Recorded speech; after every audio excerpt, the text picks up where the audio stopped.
Agora no canal Conectado no Evangelho, Caminho de Sabedoria, onde cada reflexão nos guia a um novo despertar e entendimento para a nossa jornada diária.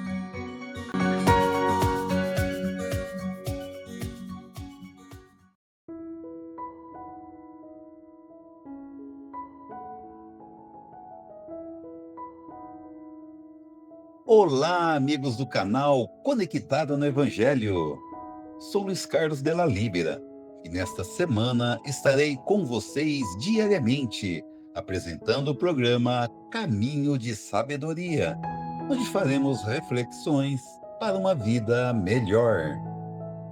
E o tema de hoje, extraído do livro O Jardim da Minha Vida, escrito por José Carlos de Luca, capítulo 40, é Reconstrói o teu jardim.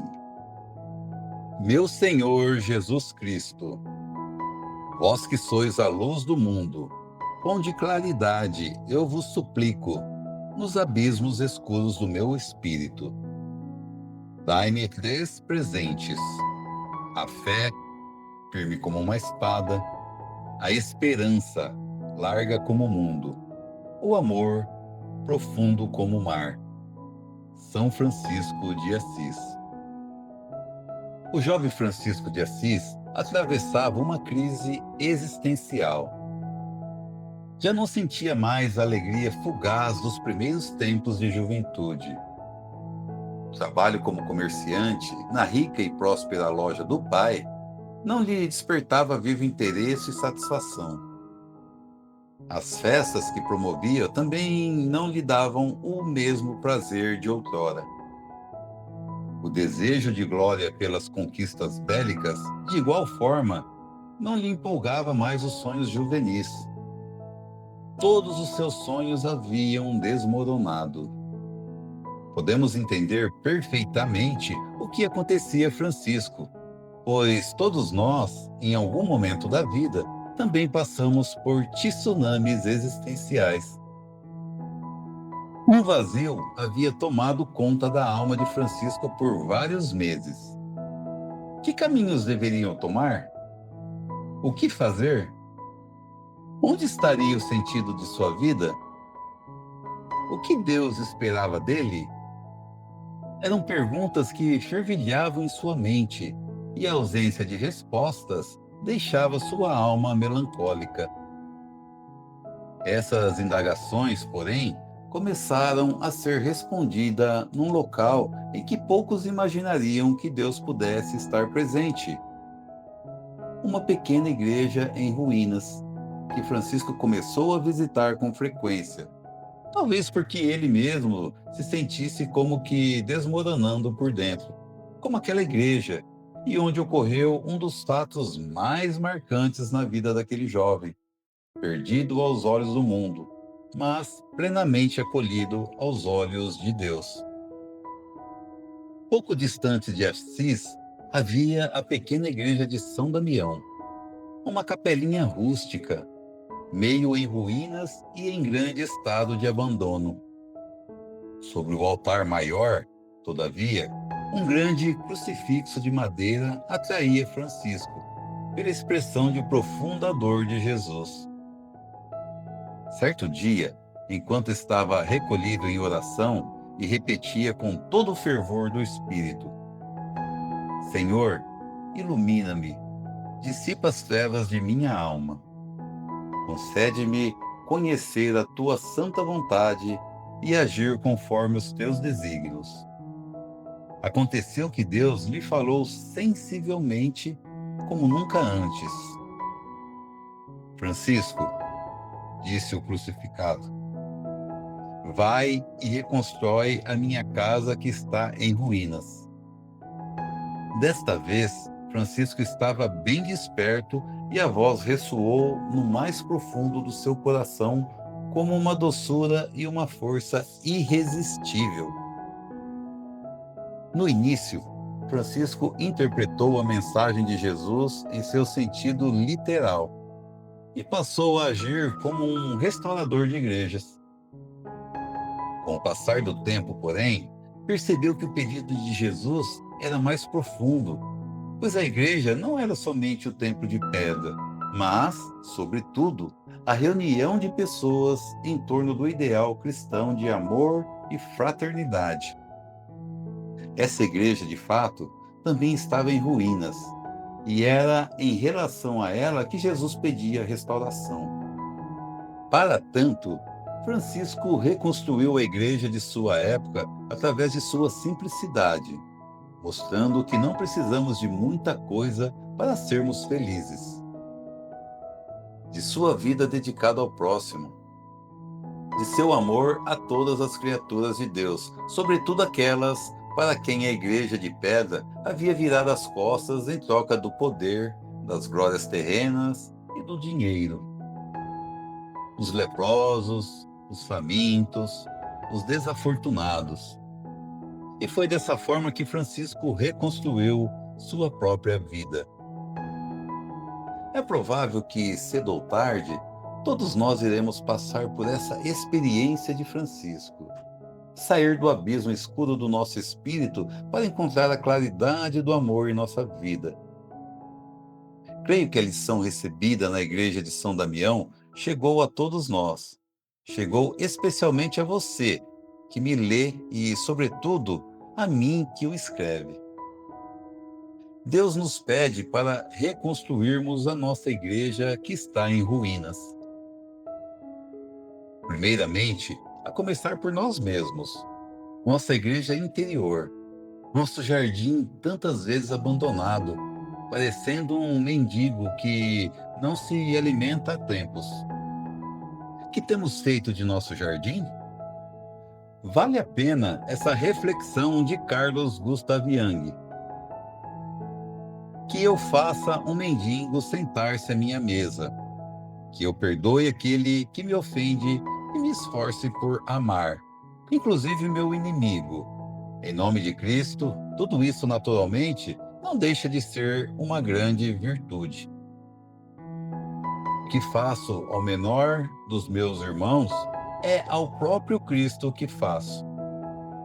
Mas o que acontecerá se descubro, porventura, que o menor, o mais miserável de todos, o mais pobre dos mendigos, o mais insolente dos meus caluniadores, o meu inimigo, reside dentro de mim, sou eu mesmo, e precisa da esmola da minha bondade, e que eu mesmo sou o inimigo que é necessário amar?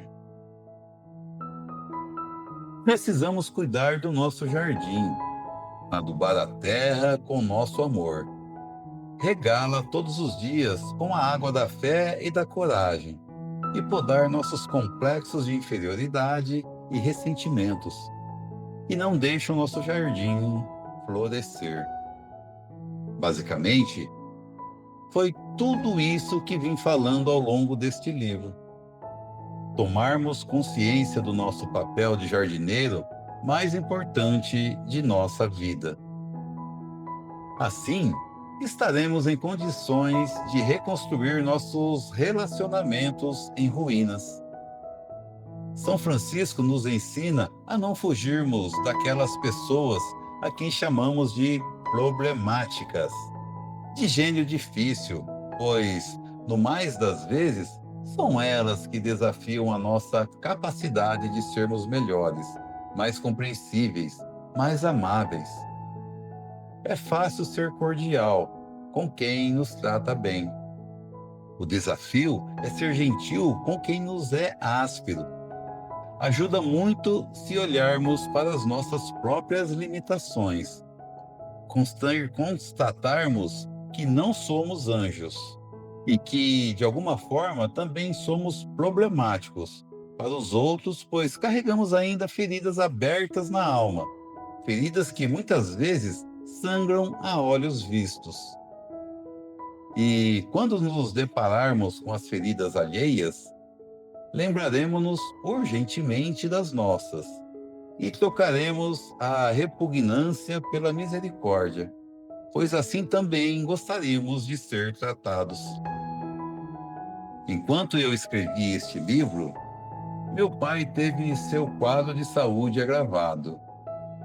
Ficou 13 dias internado. Sentia fome e não podia comer. Tinha intensa sede e não podia beber. Eu confesso que guardava em meu coração algumas mágoas da infância, mas, olhando o sofrimento de meu pai no leito hospitalar, olhando para seu corpo cansado, frágil, seu espírito abatido, me dei conta de toda a vulnerabilidade que encerra a experiência humana. Vi meu pai a feição de um menino indefeso e não deve ter se sentido amado em sua infância e que, com o passar do tempo, tornou-se um homem infenso a carinhos. Até então, eu nunca conseguira lhe dar sequer um abraço mais afetuoso, pois ele mantinha regular distância de segurança. Mas ali no leito, a doença que avançava quebrou-lhe todos os bloqueios. A sua fragilidade quebrou também os meus.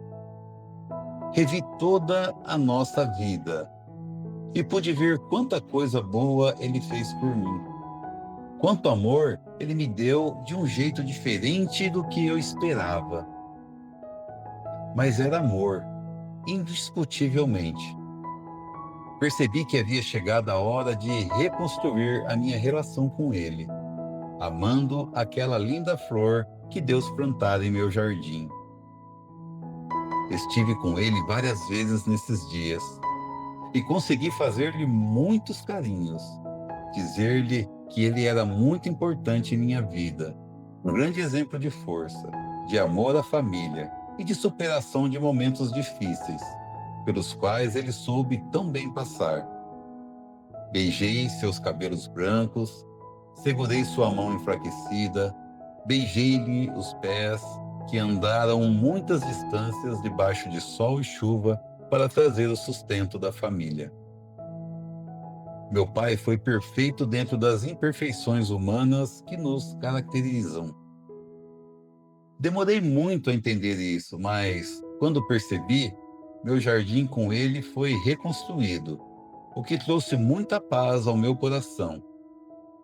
Deus chamou meu pai de volta ao jardim espiritual, e o jardim da minha vida ganhou mais beleza, humanidade e o amor renovado de meu pai. Espero que meus filhos encontrem no meu jardim a terra fértil que meu pai fecundou com seu amor italiano, conversando, bom amigo, palmeirense, gastronômico, musical e voltado à família. Seus defeitos? Sim, ele os tinha. Mas São Francisco me ensinou que devo ajustar a minha vontade à vontade de Deus, e que a vontade de Deus será sempre que eu procure mais consolar que ser consolado, compreender que ser compreendido, amar que ser amado. Fiz isso com meu pai, e o nosso jardim ficou bonito. Espero que façam isso comigo também. Nas últimas linhas desse trabalho, eu que as lágrimas me banharam os olhos. Quero dizer que pensei em você a todo instante, desejando que algumas sementes desse livro possam florir no seu jardim.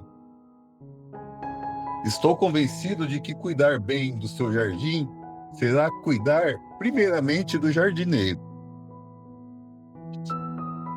E você está no mundo para expressar e receber amor, a começar por você mesmo. Por isso, não dê mais importância aos espinhos do que às flores. Não ligue tanto para os impedimentos, mais do que para as possibilidades que estão à espera da nossa semeadura. Aceite a tempestade quando ela vier. Aceite o vento forte, o sol escaldante, até aqueles que desejam encobrir seu jardim. Não se atemorize, não desanime, mesmo quando notar que seu jardim está em ruínas. Quando isso acontecer, lembre-se de que Jesus está convocando você, chamando-o pelo nome, para reconstruir sua vida.